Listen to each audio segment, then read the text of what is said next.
Assalamualaikum warahmatullahi wabarakatuh. Salam sejahtera untuk kita semua. Jumpa lagi dengan saya Dedi SMK Negeri 4 Jakarta pada channel Ruang Kelas Pak Dedi. Pada kesempatan kali ini saya akan membahas tentang pengujian dan pengukuran amplifier.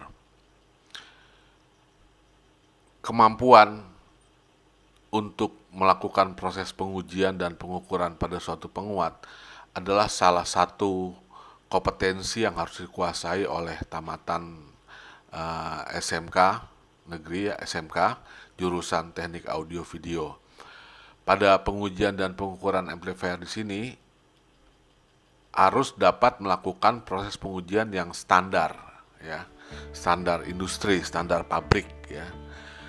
Dalam melakukan pengujian dan pengukuran ini harus ada kita semua harus mampu menguasai penggunaan daripada instrumen-instrumen alat ukur seperti multimeter, osiloskop, function, ya, osiloskop, function, ya, dan multitester, ya. Oke, kita akan menguji amplifier. Untuk apa di pengujian amplifier di sini? Adalah untuk mengetahui kualitas daripada suatu penguat atau amplifier. Sebelum kita berbicara lebih detail tentang proses pengukuran, saya perlu sampaikan bahwa materi tentang pengujian dan pengukuran amplifier ini akan terdapat menjadi 3 series, yaitu jilid 1, 2, dan 3. Pada pertemuan yang pertama ini adalah pengujian dan pengukuran amplifier tingkat pertama, akan membahas tentang definisi, fungsi, cara kerja daripada suatu rangkaian amplifier. Kemudian hal-hal apa saja yang dapat dilakukan pada proses pengujian, apa saja yang akan diuji. Kemudian pada edisi kedua nanti akan dibahas 2 dari 5 macam proses pengujian dan pengukuran amplifier. Kemudian seri ketiga akan membahas 3 sisanya. Oke, kita tidak berlama-lama lagi, langsung kita akan bahas definisi daripada suatu penguat atau amplifier.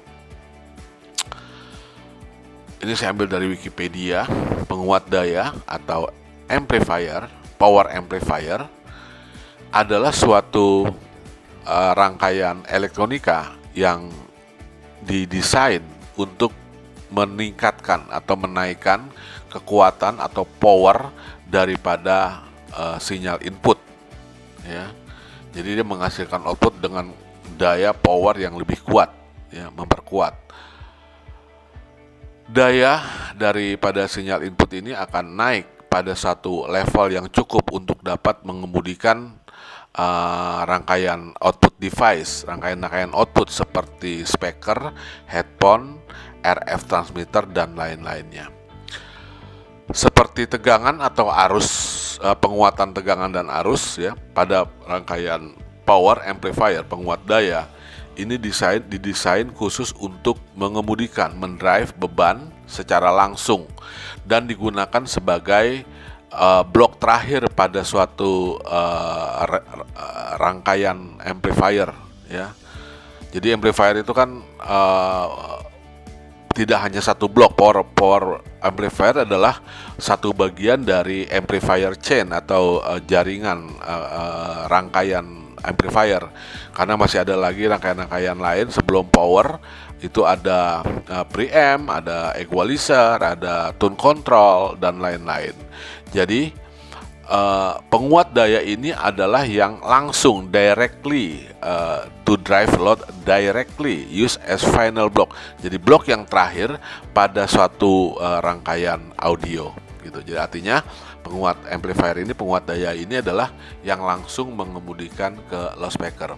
Kalau kita lihat, ini adalah bentuk suatu rangkaian amplifier di mana ada rangkaian ada tombol on off dilengkapi dengan pengaturan bass, treble, ya. Kemudian ada volume, di belakangnya tentu saja ada masukan dan keluaran. Nah, untuk apa amplifier ini? Yang paling dasar sekali amplifier itu tentu saja untuk memperkuat suara. Nah, ini kita kalau pengen suara kita lebih kencang, ya halo-halo, bikin pengumuman, azan, khotbah, atau nyanyi karaoke atau apa. Nah, biasanya kita amplifier itu inputnya diberikan ke satu sumber suara dari mikrofon, kemudian amplifier itu akan memperkuat suara kita, memperbesar kuat suara kita, maka keluarannya akan diberikan ke speaker. Dari sini kita lihat bahwa suatu amplifier berfungsi untuk memperkuat dan dia memiliki sinyal masukan dan sinyal keluaran. Keluarannya biasanya langsung diberikan ke loudspeaker. Dalam kehidupan sehari-hari, ternyata bukan hanya mikrofon saja kebutuhan kita sebagai amplifier ini. Ya, dia bisa dimasuki ya suara tadi ya dari mikrofon, masukin suara keluar speaker, speaker diperkuat. Atau alat-alat instrumen musik ya, gitar, drum, bass, piano itu juga bisa kita perkuat suaranya. Ya, apalagi gitar listrik kan tidak bisa menghasilkan suara ya. Dia kalau gitar kopong masih bisa menghasilkan suara, kalau gitar listrik tidak ada suaranya. Untuk bisa mendengarkan suaranya dia harus butuh alat yang namanya amplifier, kemudian dia perkuat ke speaker, dan speaker inilah kita bisa mendengar suaranya. Atau juga dari sumber-sumber lain seperti komputer PC ya. Komputer PC ini memang untuk memproses ya, tapi dia bisa bersifat sebagai multimedia. Kita bisa nonton film, kita juga bisa memutar musik. Maka kita untuk supaya suaranya lebih keras, lebih kencang, didengar dari tempat yang jauh, maka kita bisa memperkuatnya dengan menggunakan amplifier yang diberikan ke speaker. Bahkan dari mobile phone pun kita bisa mendengarkan musik ya. Kalau pakai HP suaranya kecil atau dia pakai headset ya. Nah, kalau pengen suaranya besar bisa didengar sekeluarga satu ruangan. Nah, maka dari HP ini kita bisa masukkan ke dalam amplifier, keluar amplifier kemudian diperkuat, dihubungkan ke speaker sehingga kita bisa mendengarkan suaranya. Oke, sekarang lebih detail lagi apa persyaratan suatu amplifier. Suatu alat disebut amplifier kalau apa gitu ya. Jadi persyaratan suatu amplifier yang pertama, amplifier itu harus punya input dan punya output ya. Kalau ada inputnya nggak ada outputnya itu bukan penguat namanya ya. Atau ada output tapi tidak ada input ya, dia juga bukan penguat ya. Misalnya bell ya atau suara burung, nah itu bukan amplifier karena dia nggak ada inputnya, langsung bersuara, kasih speaker keluaran bisa menghasilkan suara. Jadi amplifier itu yang pertama harus memiliki persyaratannya ada input dan ada output. Persyaratan kedua yang penting, amplifier selain memiliki input dan output, yang kedua adalah keluarannya harus lebih besar daripada masukannya gitu. Ya. Jadi yang suaranya kecil keluar jadi besar, sinyal kecil keluar jadi besar. Kalau sama itu namanya bukan ampli, namanya buffer ya. Kalau lebih kecil, masukannya gede, keluaran tiba-tiba lebih kecil, itu namanya atenuator kalau di elektronika. Nah, kalau disebut sebagai amplifier, persyaratan yang kedua adalah sinyal outputnya harus lebih besar. Yang ketiga, yang cukup penting juga, persyaratan ketiga adalah amplifier boleh memperkuat tapi tidak boleh merubah bentuk. Ya, bentuk sinyal inputnya harus sama dengan outputnya. Jadi bentuknya sama tapi lebih besar gitu ya. Jadi artinya kalau dia dimasukin sinus, keluarnya juga sinus. Masukin gigi gergaji, keluarnya gigi gergaji. Masukin kotak, keluarnya kotak. Artinya bentuknya tidak berubah tapi outputnya yang lebih besar. Jadi kalau saya teriak A, keluarnya juga A. Ya nggak boleh A, keluarnya O. Ya, atau I ya gitu ya. Jadi masuk A keluar A, masuk O keluar O, masuk ya suara Iwan Fals ya keluar Iwan Fals gitu, suara Michael Jackson keluar Michael Jackson. Nggak boleh suara Michael Jackson keluar Rhoma Irama gitu ya, akan kacau gitu. Jadi amplifier yang baik adalah bentuk sinyalnya harus antara input dan output sama tapi dia lebih besar gitu kira-kira. Nah, kemudian bagaimana pabrik menguji suatu amplifier? Ya, kalau di orang-orang masyarakat awam menguji amplifier biasanya langsung pakai speaker, ya seperti ini, ya. langsung masukin mic, cek 1 2 3 tes, cek satu atau setel musik ya, keras-keras. Nah bayangkan kalau di pabrik sehari memproduksi 500 ampli, 500-nya dites, semuanya ada yang pakai mic, ada yang pakai gitar, ada yang itu berarti suasananya akan sangat crowded sekali di dalam pabrik itu ya. Bisa-bisa seperti pasar malam, bukan pabrik. Oleh sebab itu di perusahaan, di pabrik atau standar kita, standar industri menguji amplifier tidak menggunakan mikrofon atau gitar atau komputer dan lain-lain, tapi sinyal inputnya itu diperoleh dari alat yang namanya adalah function generator. Kemudian outputnya pakai speaker? Tidak. Kalau pakai speaker berisik, maka dipasanglah alat yang namanya osiloskop, gitu ya. Jadi kalau orang awam menguji amplifier itu pakai mic dihubungkan ke speaker, cak cek teriak-teriak ya. Tapi kalau di pabrik tidak pakai gitu, suasananya hening ya. Suasananya hening, nggak ribut-ribut. Dia ada alat namanya function generator sebagai pengganti sinyal input, dan kemudian outputnya itu diberikan ke osiloskop gitu ya. Function generator ini adalah suatu alat yang dapat membangkitkan gelombang, jadi sebagai source-nya, sebagai sumber inputnya, pengganti mic, pengganti MP3, pengganti komputer, pengganti HP.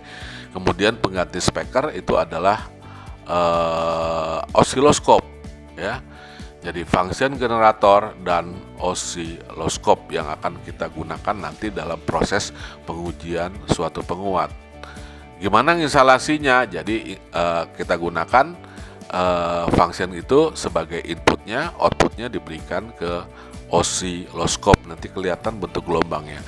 Dari bentuk gelombang inilah kita akan dapat menganalisa nantinya kualitas daripada suatu amplifier. Bagus enggak kualitasnya, kemudian berapa penguatannya, bisa berapa wattnya, berapa bandwidthnya gitu ya. Jadi kualitas amplifier untuk di industri kita bisa menggunakan standar berupa penggunaan function generator sebagai input dan power amplifier osiloskop sebagai outputnya. Pada proses pembuatan amplifier itu mengalami beberapa proses. Jadi amplifier ini kalau kita bongkar, dalamnya ada rangkaian elektronik. Diawali dengan skema, dari skema kemudian dibuat PCB-nya, papan PCB, kemudian papan PCB dipasangi komponen-komponen. Setelah selesai jadilah dia modul power amplifier. Hari ini kita akan coba membahas tentang lebih detail amplifier keluarga TDA 2040. Setelah beberapa tahun kita mengalami uji kompetensi LSP ya, lembaga sertifikasi profesi, kemudian kita juga bekerja sama dengan LSP P1 yang milik sekolah dan LSP P3 untuk eksternal alumni yang sudah keluar. Itu banyak selalu menggunakan keluarga IC TDA ini. Nah, keluarga TDA ini banyak, ada TDA 2001, 2003, 2005, 2004 ya. Nah, ini adalah kita akan bahas TDA 2004 ya, bukan 2040 nih, salah. 2004. 2040 ada juga ya. Nanti akan kita bahas keluarga IC ini di belakang ya. Oke, ini ada proses pembuatannya, ini modul ya. Sekarang juga sudah banyak modul-modul ini dijual di pasaran yang pastinya lebih murah-murah ya, lebih murah daripada dibandingkan jika kita mencoba membuat sendiri. Di pasaran ada juga dijual ini PCB-nya, dia lebih besar ya, macam-macamnya ya. Ini PCB-nya, ini skemanya. Kalau kita lihat coba perbesar seperti ini rapi sekali, bagus apanya, seni ya, seni tata letak komponennya. Jadi IC ini diapit oleh kembar 2C, 2C, R, CR ya. Dia seperti mirror ya, di flip. Ini teknik pemasangan desain lautnya yang sangat cukup keren ya. Wah, judulnya salah semua nih, bukan 2040 nih. Ganti lagi 2004 ya. Oke, ini juga sama. Yang ini adalah skema contoh IC power amplifier 2004 yang sudah dilengkapi dengan rangkaian power supply dan volumenya. Jadi kalau yang ini skemanya hanya seperti ini, dia butuh supply, kemudian dia hubungan dengan speaker, tapi inputnya dia tidak dilengkapi dengan pengaturan volume. Jadi ini kalau dimasukin ke sumber suara misalnya MP3 atau apa, lah suaranya langsung kencang, tidak bisa dikecilkan kecuali dikecilkan dari supply-nya, dari sumbernya ya, dari MP3-nya atau dari HP-nya. Tapi yang ini udah agak disempurnakan. Ini adalah yang akan kita gunakan dalam ujian sertifikasi kita. Jadi penguatnya TDA 2004 yang sudah dilengkapi dengan catu daya karena dia butuh tegangan 12 volt. Di datasheetnya dia mampu sampai dengan tegangan 18 volt ya. 18 volt, dari 8 sampai dengan 18 volt kalau nggak salah saya ya. Jadi dia bisa bekerja di aki 12 volt atau tegangan 9 volt. Ini PCB-nya yang beda dengan yang ini. Ini adalah PCB yang belum dilengkapi oleh catu daya dan belum pakai mikrofon. Kalau ini sudah ada diodanya, berarti ada C filter, ada indikator LED. Ini adalah sudah pakai catu daya. Ini desain saya yang menggunakan isi DEA ya, yang software yang sedang naik daun ya sekarang ini. Kita tidak perlu menginstal lagi, tinggal online saja. Ini saya buat PCB-nya buat ujian para siswa di sekolah saya. Oke, kita bicara lebih detail lagi tentang IC 2004 ya, bukan 2040, 2004. Menurut datasheet-nya ya. Menurut datasheet, SiC TDA 2004 ini adalah produksi SGS Thomson Microelectronics ya. Sekarang namanya ST saja ya, ST Microelectronics. IC ini memang secara khusus 2004 itu dibuat sebagai IC stereo car audio ya, khusus buat mobil ya, memang dia stereo khusus buat mobil. Feature-nya adalah memiliki low distorsi ya. Low distortion ini artinya adalah frekuensi gangguan bebas, tahan terhadap gangguan ya, dengung atau lain-lain. Low noise ya, low noise ya, noise-nya rendah. Noise itu suara berisik di belakang seperti desisnya ya, nggak ada input, nah itu dia sangat kecil sekali pada IC ini. High reliability, dia mampu punya kemampuan yang sangat baik dalam melakukan proses audio ya. Kemudian memiliki proteksi buat short circuit pada speaker ya. Kemudian very inductive load, dia bisa difungsikan sebagai OTL ya, transformerless ya, tanpa menggunakan atau outputnya digunakan kapasitor, cukup tahan panas ya, dan lain-lain. Kemudian ada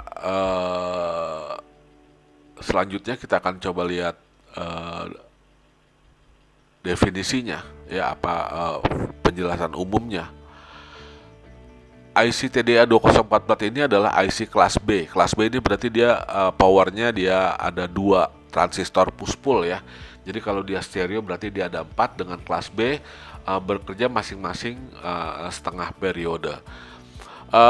Kelemahan dari kelas B ini, kelebihannya powernya sangat kuat, sangat powerful ya, makanya disebut dengan audio volver in multiwatt ya. Paket specially design, sangat spesial desain untuk kebutuhan car radio ya, radio di mobil atau audio nyetel tip musik dan lain-lain ya.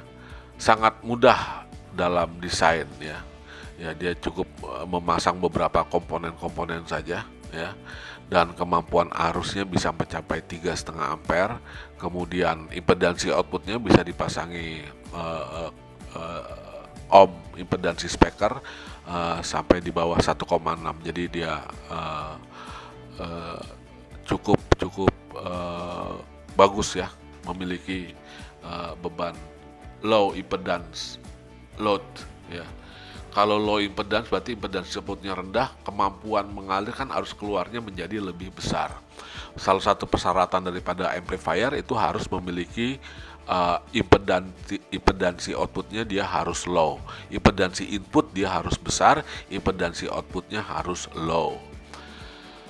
Beberapa kaki-kakinya dia ada 11 kaki ya, 11 kaki karena dia stereo, ada input 1, input 2 ya. SPRR ini adalah kemampuan buat noise rejection. Ini adalah inputnya, input 1 dan input 2. Kaki 4, 5 dan 1, 2 ya. Nanti akan kita lihat ini bentuknya kok kenapa inputnya 2 ya. Nanti ada di skema ya. Kaki 2 dan kaki 5. Kaki 2 5 input, kaki 2 7, 8 ya, input feedback ya. Jadi di dalam penguat ini ada seperti membentuk op-amp, operational amplifier. Penguat ini sendiri ini membentuk rangkaian non-inverting. Input musik melalui kaki C1 dan C2, masukkan kiri dan kanan, kaki 5 dan kaki 1 masuk. Kemudian penguatan daripada amplifier ini ditentukan oleh R2 dan R3 perbandingannya. Ini 1,2 dan 3,3 ohm. Jadi kita bisa memperbesar R2 ya, memperbesar R2 untuk memperbesar penguatan. Ya, kemudian memperkecil untuk melemahkan penguatan, bisa dieksperimen. Yang nggak boleh ini adalah untuk menentukan optimalisasi daripada dayanya. Ini harus dipasang di 120 kilo ya. Lebih kurang dia akan mempengaruhi watt daripada si amplifier. Ini adalah buat filter sama ya, C3 dan C12. Ini adalah distorsi ya, noise supply ripple ya, ripple rejection untuk menahan dengung dari rangkaian catu daya ya. Nah, kemudian C10 adalah decoupling, jadi ini penguatnya C10 dan C11 pakai C, berarti jenis penguat ini adalah OTL, tanpa motorless.